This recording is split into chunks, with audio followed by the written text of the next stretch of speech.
Nintendo just announced they're raising prices on Switch 2 accessories, even after Trump paused tariffs for 90 days. No pressure from the government, no cost increase, just pure profit. And somehow, some fans are still blindly following them. This isn't even the first time either. An overpriced Switch 2 announcement, $80 to $90 games for the Switch 2. Let's go back even further. $60 GameCube ports, underwhelming hardware, and a broken online system? Yet the loyalty stays unshaken. It's like no matter what Nintendo does, some fans will defend it. But at some point, you have to ask, is this still love or just denial? Stockholm Syndrome happens when people form emotional bonds with their abusers or captors. It sounds extreme, but in the context of fandom, it's a fitting metaphor. Nintendo has created a scenario where fans feel locked into their ecosystem. They can transfer purchases across generations. They get drip-fed retro games locked behind subscription paywalls. And the company punishes loyalty with inflated prices and lazy ports.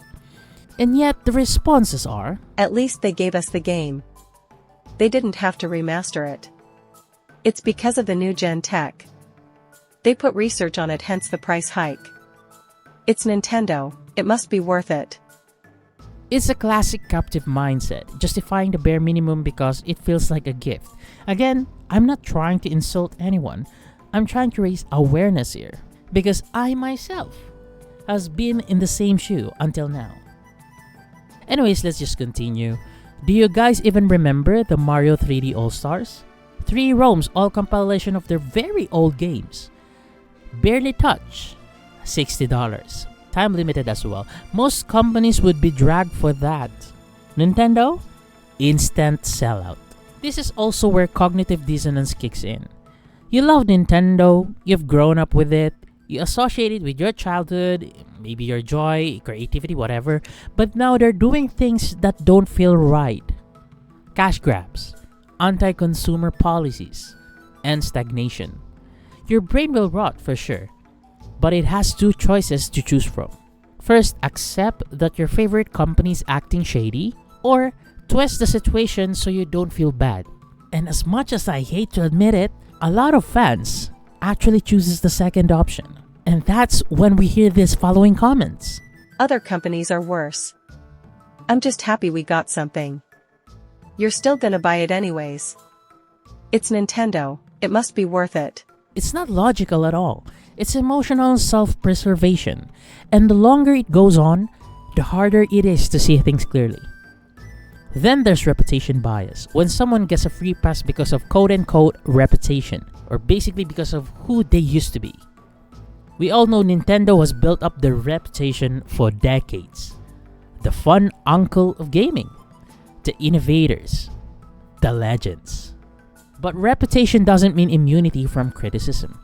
When EA pulls shady tactics, they trend on Twitter really fast.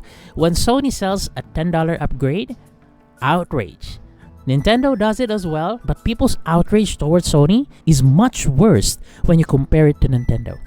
They even sell a $70 DLC turned sequel with performance issues and clearly recycled assets. It even gets Game of the Year from multiple journalists out there. That's the power of branding. People assume good intent even when the behavior says otherwise. It creates this weird environment where we expect less from Nintendo, and for some reason that makes them harder to hold accountable. And that's why it's very frustrating.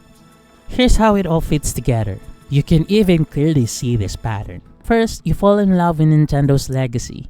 They start doing less for more money. You feel uncomfortable, but justify it anyways. The company pushes further. You defend them, because by now, your identity is tied to your loyalty. It's not just a consumer relationship anymore, it's emotional. And Nintendo knows it. Again, they drip with nostalgia, keep things exclusive, and also control availability. They bank on the idea that you'll never leave.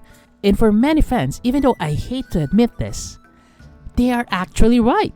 And that is why it's really frustrating at this point. Look, none of this is meant to make Nintendo like the worst company ever, no. They've made some of the best games in history. It's clear. That's not even up for debate. But when loyalty turns into blind worship, that's a different conversation because everyone loses. The quality drops, the standards vanish, and the company has zero reason to change. Do you even believe in your whole life gaming that Mario Kart, any Mario Kart ever, is worth $80 to $90? Be honest about it. Just put it side by side with games like GTA 5, with games like Elden Ring.